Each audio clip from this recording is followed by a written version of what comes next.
Hello everyone, welcome back to our channel. So if you're new to this channel, my name is Ritabhadde. I'm a watercolor artist, and in today's video you already know that we are going to create a realistic tree using some watercolors. And in this tutorial I've also told you how you can get some depth in your tree, or what will be the perfect color mixture for the tree. And this process of making this tree is extremely beginner friendly, so even if you don't have any experience in watercolor, you can easily make this tree of your own.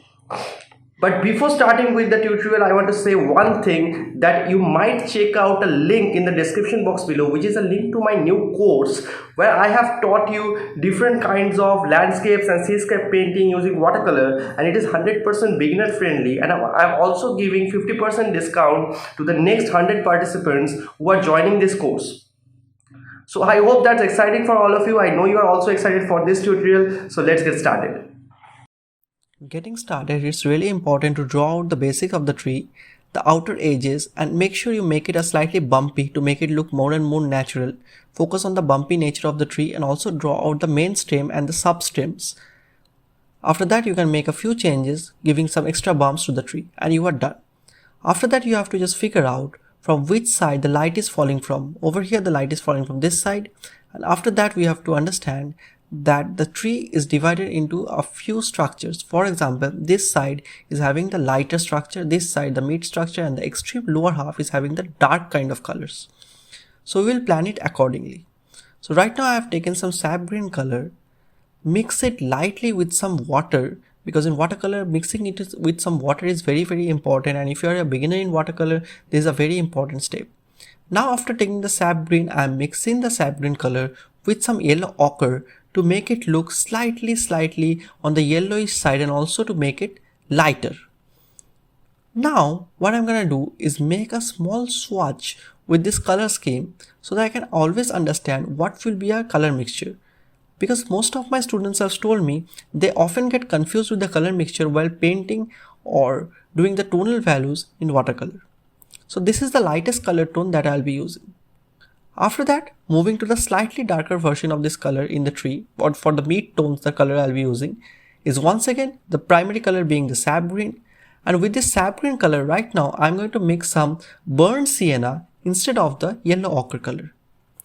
The burnt sienna is going to make the green color slightly darker, but just notice the color mixture that I have made is totally watery, which is very important in watercolor painting. Your paint should be watery and it should be very transparent. So we are done with the second swatch. Now coming to the third layer or the third depth of the color. The color mixture will be exactly the same, but you can see I am adding some amount of more color to the same mixture, so the color density increases and the overall color mixture looks darker. So it's same sap green with burnt sienna. Coming to the extreme dark portion of the tree. Right now I am taking some sap green, with that I am mixing some cobalt blue, and with the cobalt blue color I am also going to mix a little bit of burnt sienna, which was previously mixed on the palette as well. So that will give me the darkest mixture which will be needing for the tree, for the extreme dark areas, mostly the lower parts. Now coming to the main stem or the trunk of the tree, we'll be needing some normal burnt sienna color, not mixed with anything, which is going to fill up the lighter spaces or for the lighter areas of the stem or the trunk. And for the darker areas of the stem or the trunk, we are going to use the same burnt sienna but mixed with a little amount of cobalt blue, which is going to make the burnt sienna color look much more darker.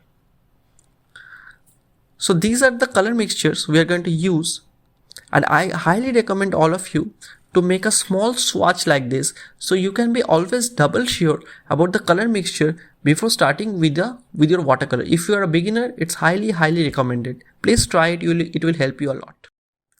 So once you are sure about the color mixture that you are going to use, I am going to try up starting off the tree. But right now the color mixture I am mixing is in a greater quantity and it is much watery and transparent. You can see it's the same color mixture I have used previously for the lighter tones like the sap green mixed with a little amount of yellow ochre, and it is totally watery and transparent. It is very important, the watery and the transparent part, if you want to get similar lasers like mine. So right now, starting from the upper portion, which has the most amount of light falling on it, mostly the light falls from the upper portion. The thing you have to notice is the outer edges and also the water quantity. The outer edges, you can see I'm just trying to put some small strokes with the help of the tip of my brush and trying to make it as uneven as possible. And for the lower half, you can already see the droplets forming. You can see in the closer view that the droplets are forming on the paper, so the color is extremely watery. And also try to observe the edges very nicely. You have to follow the exact technique with the tip of the brush so that you can get a very natural output while you are doing this kind of a natural tree in watercolors.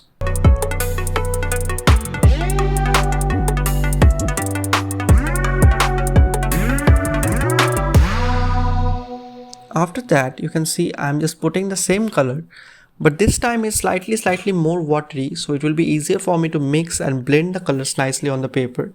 So try to easily mix the color on the paper and use a very like a watery kind of consistency of the color mixture before going for the darker mixture or the medium tone. So you already know what the medium tone we have used it. The medium tone is the mixture of the sap green with some burnt sienna. So right now I'm going to mix the burnt sienna with the sap green for the medium tone. So let's mix it up.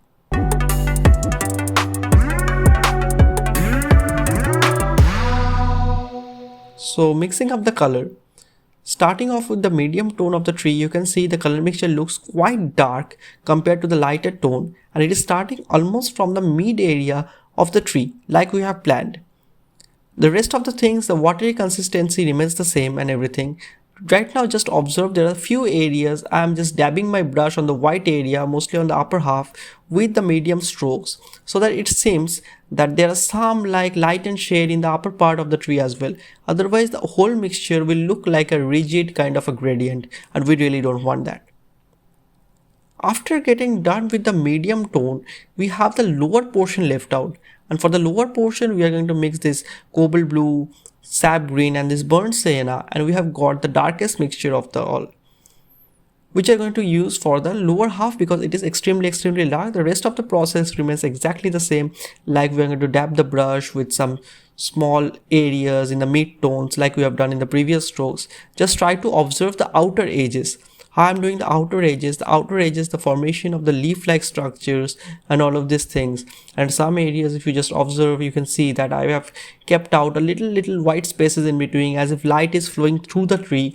This kind of tiny observation will give you very realistic results in your artwork. Try to observe the post process right now.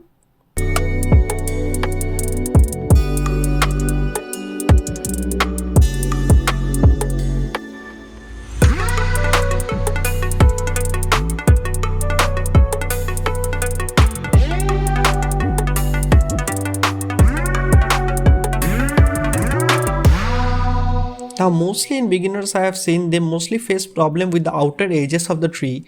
For that you just see how I am doing the outer edges of the tree. I have shown in the close-up view how you can do the outer edges with the tip of the brush. You can, if you have not got the realistic results like me, you can just dab the brush slowly at small points to get the outer edges right, just like this.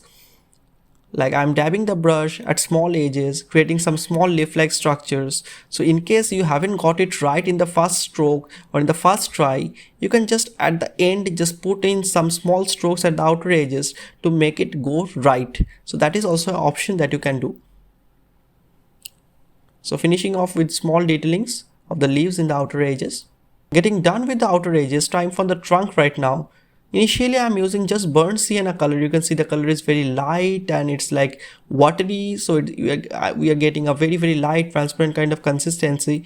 Just draw the trunk and the substem using a flat kind of a wash. Keep it watery. If you're a beginner, I'm just telling you, keep it watery so that it becomes easier for you to drag the brush and control the brush more and more.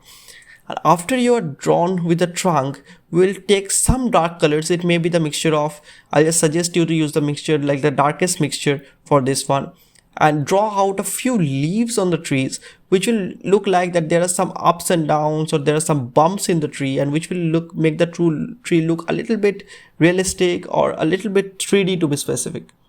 So this kind of strokes you have to give on the leaf area of the tree as some finishing touches. and let the trunk dry by that time, and we'll move forward doing the darker areas of the trunk after that.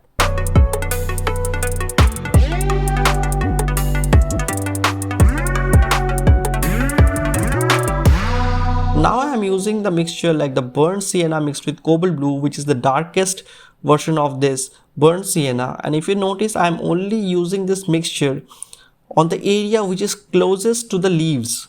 The reason being that the area that is closest to the leaves, they are having the shadow of the tree falling on the trunk, so they are going to have some dark colors, and the lower half of the trunk is going to have light colors because the shade of the tree is not falling on them. On the lower half, I am just diluting the trunk of the tree with some little water and finishing off the painting with a little bit of finishing touch, maybe some grasses and everything. So right now we are done with this realistic tree painting. I really hope you all enjoyed this tree tutorial. Do give it a try, and I have only one small request. Please do like, share and subscribe to our channel for more such exciting tutorials.